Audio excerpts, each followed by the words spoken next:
કુવૈતમાં ઇમારતમાં ભીષણ આગની ઘટના, 10 ભારતીયો સહિત 41 લોકોના મોતથી હાહાકાર। કુવૈતના દક્ષિણ શહેર મંગાફામાં બુધવારે એક ઇમારતમાં ભીષણ આગ લાગી ગઈ હતી। આ ઘટનામાં ઓછામાં ઓછા 41 લોકો માર્યા ગયા છે, જેમાં 5 ભારતીય પણ સામેલ હોવાનું સામે આવ્યું છે। આ ઉપરાંત 50 લોકો પણ ઇજાગ્રસ્ત થયા છે। અહેવાલ અનુસાર આગની આ ઘટના સવારે બની હતી અને અનેક ફ્લોર તેની લપેટમાં આવી ગયા હતા। આ ઘટના પછી કુવૈત સ્થિત ભારતીય રાજદૂત ત્યાં જવા રવાના થઈ ગયા છે। માહિતી અનુસાર મૃત્યુ પામનાર ભારતીય નાગરિકો કેરળના હોવાનું સામે આવ્યું છે।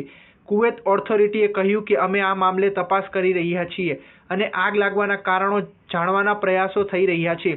આ મામલે ખુદ વિદેશ મંત્રી એસ જયશંકરે પ્રતિક્રિયા આપી હતી।